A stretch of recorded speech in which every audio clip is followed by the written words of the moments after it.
lifetime school choice program.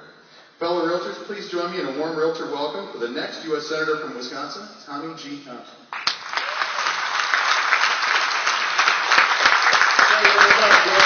Thank you, Rob. Great program. Sorry I'm late. We had an unforeseen sort of a small emergency coming out of Madison this morning, but we drove quickly. And we're here, and I just wanted first to thank all of you for being such wonderful, outstanding business people in the state of Wisconsin. Secondly, I want to thank you for your endorsement. Realtors and myself have been together for a long time, and we've done some great things together. The third thing I want to say is that when I was governor, we sat down with your profession, your association, and we decided how we were going to build Wisconsin. We built the interstates, 4-lane highways across Wisconsin, 29 north and south, and your profession, the real estate brokers of America, and especially Wisconsin, really had a good working conditions, working profession with my office, but more importantly, we grew Wisconsin. 742,000 jobs were created when I was governor, and a lot of that was because of the help of you. Every single one of you had a stake in growing Wisconsin and making sure that Wisconsin was going to be the state that had the fastest growing economy possible. We did that together, and we could do it again, ladies and gentlemen. And I've been telling people in my speeches that we cannot get this economy moving until we start building houses, apartments, and buildings across Wisconsin. We start selling property, and we start making sure that the real estate business of Wisconsin in America is growing rapidly and prosperously. We've seen a decline for 4 years in values, a 12.2% reduction since 2008. It's now some of our values are around the area of 2005, but we have seen an uptick in the state of Wisconsin this past year, all because of what you're doing. And I thank you from the bottom of my heart. We saw a 22% increase since July over July from this year over last year. That's good news. But it's not enough, ladies and gentlemen. We have to make sure that Wisconsin is the state that leads us out of these economic doldrums and gets back to start building things together. I absolutely believe that. I'm a builder, and I worked well with both sides of the political aisle, as you all know. Democrats were in control of both houses of the legislature in all but a year and a half of my 14-year term. And we were able to get great things done, such as building Wisconsin, creating jobs, welfare reform, balancing the budget 14 years. Things that we have to do in Washington. People say, you know, you left the government, you went into the private sector, and yes, I did okay. And I don't think I have to apologize for that. I built businesses like you have. And I was able to build an economy in the state of Wisconsin. The company that I was president of in La Crosse, we grew from, I was the 125th employee, and we sold out to United Healthcare. We had 950 employees. Over 700 employees grew, and I was president and chairman of that company. And I don't see anything wrong with that, and I don't think I have to apologize. And somebody has the audacity to say that I'm not Wisconsin. I want to tell you I am Wisconsin. I went to the University of Wisconsin with 2 shirts and 1 sweater and didn't have enough money to live in a dorm or have a suitcase. My clothes were in a Thompson groceries bag, and I went to university. And because I made money, people say now, he's not the same Tommy. I'm still Tommy. 88% of the people in the state of Wisconsin know me as Tommy. I still farm. I still know how to shovel manure, physically and spiritually, and I'm not afraid to apologize to anybody, ladies and gentlemen, for what I've been able to accomplish. Job creation. building businesses, and what America's all about. And so why am I running? I'm running, ladies and gentlemen, because I love this country, just like you. Every single one of you are patriots, because you believe in your community. And where do people go when they need help in your community? If there's a charitable organization, if there's a fest, a parade, who are the ones that always are asked to volunteer and contribute money? It's the real estate brokers.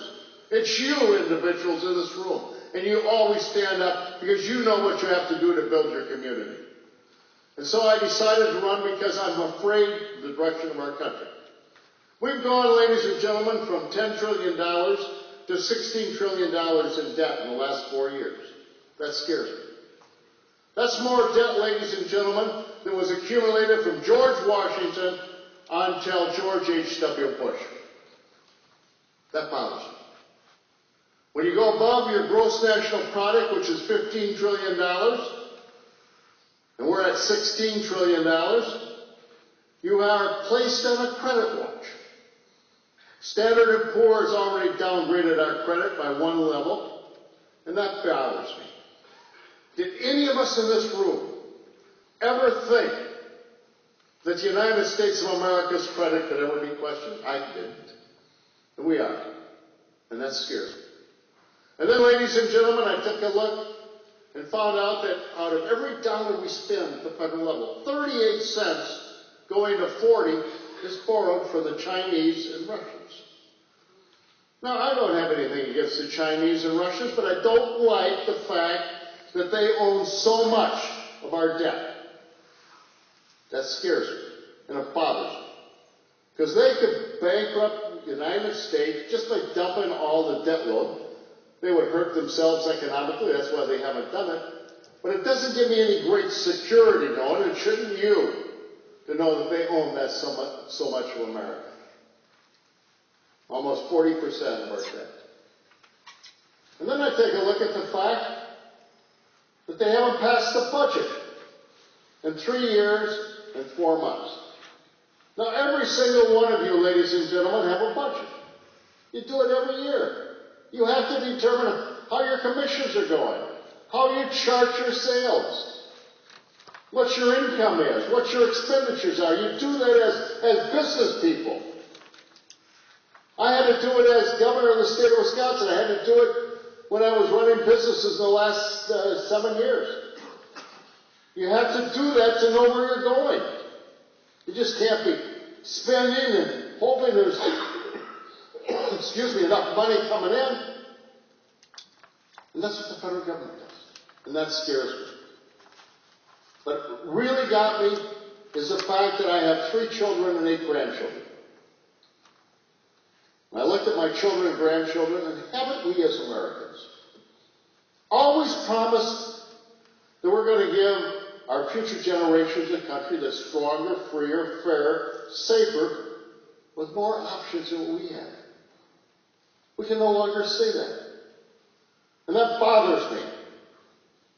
And that's when I decided I was going to run. I'm running for your children and grandchildren, my children and grandchildren, because I know we can do better. What I want to do is I want to change health care. I want to make it more affordable, more accessible. I want to get rid of Obamacare and be able to put in a system that's market-based, not overladen with taxes, and allow you to have the opportunity to buy health insurance across state lines, and you determine who your doctor, your hospital, and what you want to be in that insurance policy.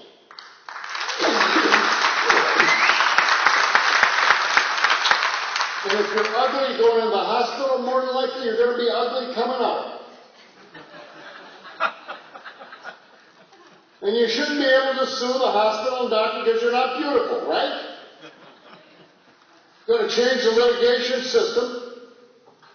So you're going to have some way that doctors don't have to practice defensive medicine and spend lots of money, and we get back to practicing good health. Next thing I want to do is I want to balance the budget. And I want to change the tax system, but I want to keep the itemized deductions in for real estate mortgages, because that is going to help us grow the economy left and right, ladies and gentlemen.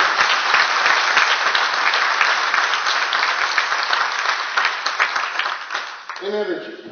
You know, I went to Alaska every year because I was responsible for the Alaska Natives' health care. I went up to Alaska, and I always went in August. And I went up there and I wanted to see Anwar, where they wanted to do some drilling. So I went up there and it's on the Arctic Ocean. I went up there and it's cold, even in August. Ice out there in the Arctic Ocean. And I said, I want to tell me where you want to drill. They pointed out, and I said, how big is that? It's about 2,000 acres. Anwar is about 30,000 square miles. To give you an idea what they want to drill is putting a postage stamp on a football field. Very small. It hurt nobody. And they said, well, the caribou walk through. And I said, oh, hell, the caribou are smart enough to walk around. The environmentalists may not be, but the caribou certainly are, ladies and gentlemen.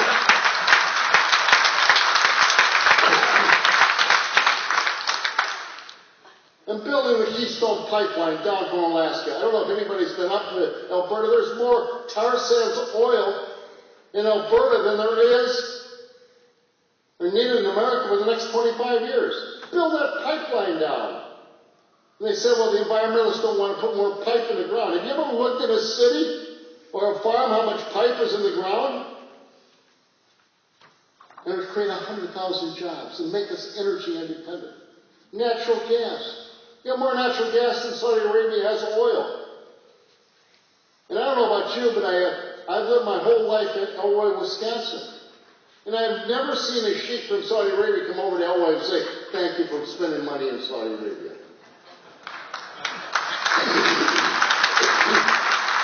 So ladies and gentlemen, let's become energy independent. Instead of sending billions over there, let's build.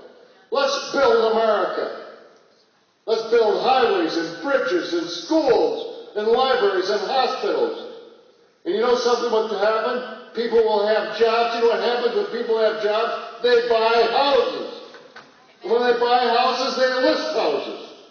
And you know who makes money? It's the real estate broker. And I'm still proud to be a real estate broker after all these years.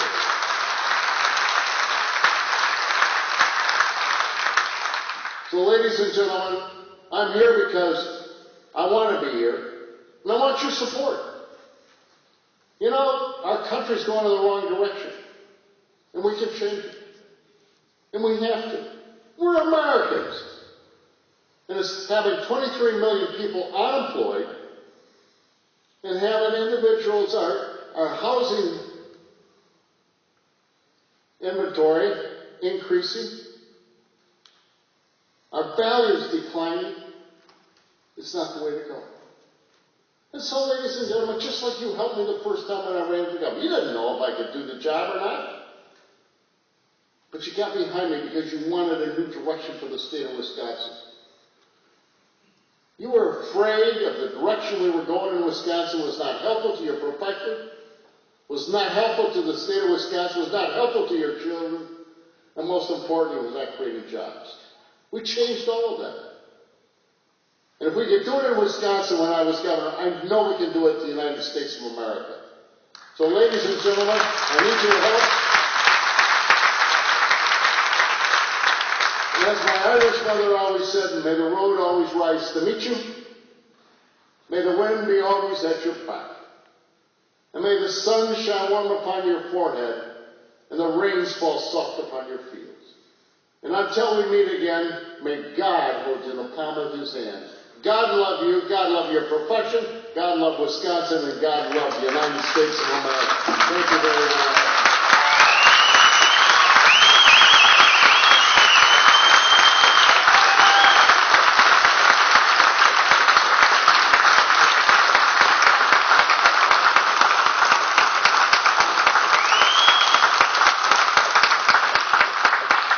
Thank you, Governor. Thank you for your patience. Go enjoy your day, and we'll see you at the general session tomorrow morning, 8:45 for the $500 drawing.